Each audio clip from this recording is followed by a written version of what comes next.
सभी को नमस्कार। यह डिक्टेशन 85 शब्द प्रति मिनट की गति से बोली जाएगी।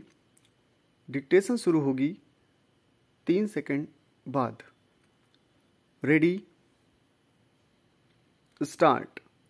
महोदय, भारत जैसे बहुभाषा भाषी देश में जहां विभिन्न भाषा परिवारों की 1652 भाषाएं बोली जाती हों, अष्टम सूची के अनुसार भी देश की 18 प्रधान भाषाएं हों, खान पान, वेशभूषा, रीति रिवाज आदि की दृष्टि से भी एक प्रांत दूसरे प्रांत से बहुत भिन्न हो, वहाँ देश की अखंडता को बनाए रखने के लिए सबसे अधिक आवश्यक यह है कि संपूर्ण देश के नागरिकों का वैचारिक स्तर पर आदान प्रदान हो, सांस्कृतिक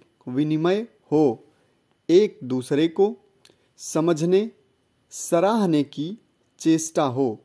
जहाँ संपूर्ण देश की भाषा एक हो, वहाँ तो शायद उस एक राष्ट्रभाषा से यह संभव भी हो सके, किंतु भारत जैसे विशाल तथा विभिन्न संस्कृतियों और विविध भाषाओं वाले देश में अनुवाद ही सबसे सशक्त माध्यम है, जो संपूर्ण देश के एक सूत्र में बांधे रहने में सहायक हो सकता है। द्विभाषिकता का महत्व भारत में प्राचीन काल से रहा है। आज भी भारतीय जनसंख्या के सांख्यिकीय आंकड़े यह बताते हैं कि भारत में द्विभाषियों का प्रतिशत काफ़ी ऊंचा है। कहने की आवश्यकता नहीं कि सभी भारतवासी सामान्यतः हिंदी या निकटवर्ती प्रांत की भाषा को दूसरी भाषा के रूप में प्रयोग करते हैं। हिंदी भाषियों के मध्य हिंदी का प्रचार, शिक्षा, व्यवसाय, जनसंचार, फिल्म आदि कई कारणों से हुआ। द्विभाषिकता का महत्व रोजी रोटी तथा आत्मविकास या आत्म प्रचार से बढ़ता है। यह द्विभाषिकता अनुवाद की मूल भित्ति है। एक व्यक्ति अपने भावों व विचारों को दूसरे तक पहुंचा सके तथा दूसरे की बात स्वयं समझ सके, इसीलिए वह 2 या अधिक भाषाएं सीखता है।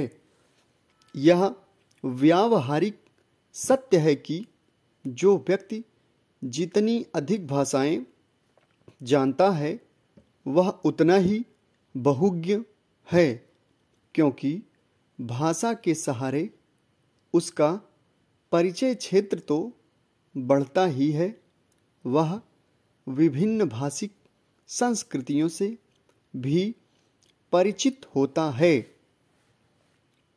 चाहे देश भौगोलिक दृष्टि से छोटा हो या बड़ा, शक्तिशाली हो या निर्बल, धनी हो या निर्धन, संश्लिष्ट अंतर्राष्ट्रीय राजनीतिक स्थिति को समझने के लिए दूसरे देशों की साहित्यिक, दार्शनिक, वैज्ञानिक स्थिति को समझने तथा उनसे लाभ उठाने के लिए उसे अनुवाद का सहारा लेना पड़ता है।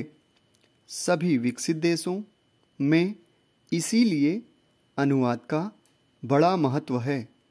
अनुवाद संबंधी बड़े बड़े संस्थान हैं तथा बड़े सुनियोजित ढंग से अनुवाद कार्य होता है। मैं आपको यूरोप के एक छोटे से देश बल्गारिया का उदाहरण देता हूँ। बल्गारिया की जनसंख्या 40 लाख है। बल्गारिया में पर्यटकों की वर्ष भर भरमार रहती है और उसका विदेशी मुद्रा अर्जन का मुख्य स्रोत भी पर्यटन उद्योग ही है। विश्व के अनेक देशों के पर्यटक वहाँ आते हैं, जिनमें बल्गारियन भाषा जानने वालों की संख्या नहीं के बराबर ही होती है। इन पर्यटकों की सुख सुविधा के लिए तथा उन्हें भाषा की कठिनाई न हो, इसलिए दुभाषियों की जो यूरोप की विभिन्न भाषाएं जानते हों आवश्यकता होती है।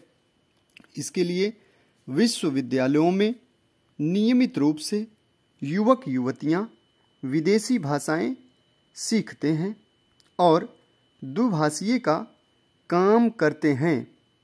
धन्यवाद। समाप्त।